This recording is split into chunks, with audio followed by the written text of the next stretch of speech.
I had one parent who was a Jew and another parent who was a Christian. And that parent took me to church, so I got into Christianity for a while. But then it didn't work for me anymore, and I've gravitated more and more towards Judaism since then. But through the course of the conversation, I found out that he lives in a house with a psychic. And the psychic has all kinds of friends come over that come from all different walks of spiritual life that involve, witchcraft and white magic and clairvoyance and And I was like, oh, that's very interesting. And he said, yeah, I feel like I'm just in this spiritual melting pot of my life, and I'm just thriving in this. I'm just exposed to all these different influences and ideas, and I'm constantly learning and I'm constantly growing, and I feel so expanded by this. And I was like, God, you're so lost. You're so lost. But if Jesus had stayed and never died, people like this man would come to meet him and know that he is the true and living God. And they would not be likely to one day say, well, I was a Christian once, and now I'm a this, and now I'm a this, and now I'm a this. And how many times has that happened where people have said, oh, yes, Lord, yes, Lord, yes, Lord, no, Lord, no, no, never mind, Lord. And that would have been avoided if he were here. Let's put it another way. If we were following him around physically, we wouldn't run off to sin. You know what I'm saying? We have so many temptations and struggles and failures and sin because he's not physically here. And I think that's why he was crying. See, we're so selfish. We see Jesus crying and we go, well, why would I be crying? Well, you'd be crying because you're scared of getting crucified. See me the night before going to the dentist. You know what I'm saying? But that's not how Jesus thought. Jesus wasn't thinking about himself ever. He was only thinking about the Father and us. He had no care for his own life. He came here to give it away. He came here to have a life, have no life, not to get a life, but to have no life. He came here to die. This was the big day.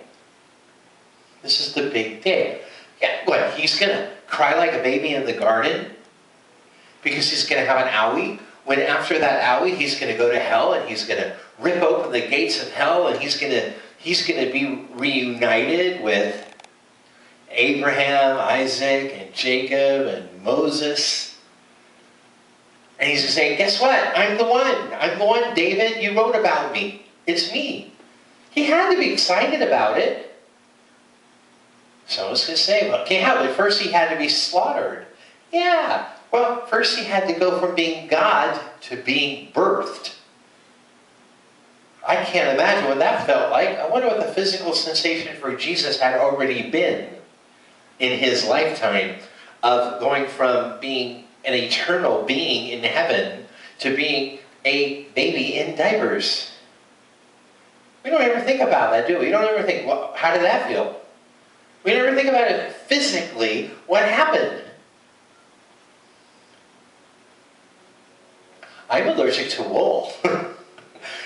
You put me in a wool sweater, I itch, and I can't breathe, and I feel like I'm on fire, and my head hurts. I'm just talking about it, and I'm shaking. It's bad. Well, why don't you take me and stick me into a lamb and say, now here's your new body for the next 33 years, Paisley. What would it be like to go from one being to another being that's totally different? We watch shows, that our grandparents watch, like, Bewitched and stuff, where where people were turned into inanimate objects. You know, so it's like, now you're a lamppost. I don't like being a lamppost. Help me. Well, what do you think God did? He turned himself into something he created that peed and pooped. I'm serious. I mean, God never did that before. And here he became this creature. He might have gotten a spanking. Think about it. Jesus got a spanking. He was a little kid, and there was fire, and he reached for it, and Joseph hit his hand. Joseph hit the hand of God. Well, we don't think about it. You know why? We don't care. We do not care how the hamburger got on the plate as long as it's on the plate and it's cooked right. We don't care. We don't care what happened to Jesus. We don't care. We just simply don't care. Did I say we don't care yet? Because we don't care. But the problem is we don't understand his actions because we don't care about how he felt. We only care about how we feel projecting on him. We're creating him in our image. And yeah, I'm going to be crucified. I'm going to cry like a baby. Jesus was crying like a man on death row. Begging God, oh please don't let him kill me. Don't let him kill me, God. Don't let him do it, God. Why on earth was he doing that? I sat down with a minister once and I said all that.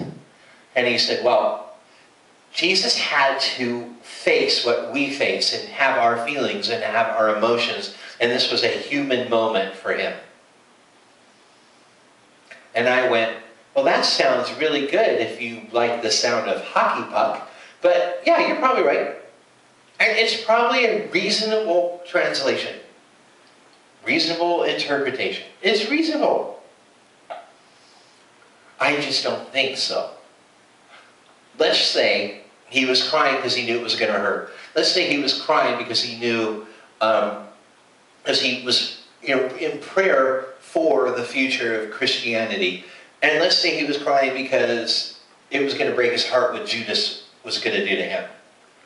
Let's say that's all true. We don't have to remove that from the table. We just can't say it's the whole buffet. Because I think more than anything, if you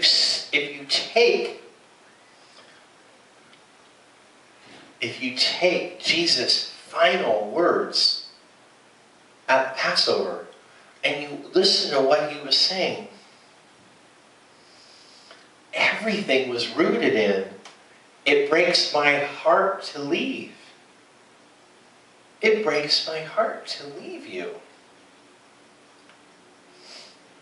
And I want to say it's because he liked us so much, that he enjoyed our company so much. But I'm sorry, that's just me projecting again. Jesus was selflessness incarnate. And what broke his heart about leaving us was that we would be without him. We would be without him. And even for that short period of time, days, weeks, between the evening of his betrayal and arrest and the coming of the Holy Spirit, so much damage took place in the church. So much damage took place. So many people fell away. So many people got confused. So many people got scared. So many people sinned.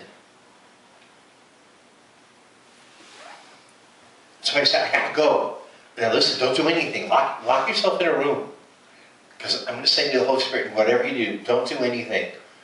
It's funny because I just bought a new computer and I had, the store where I bought it say, now don't you dare go on the internet until you have the correct antivirus to protect you from the kind of viruses you're susceptible to now on your computer.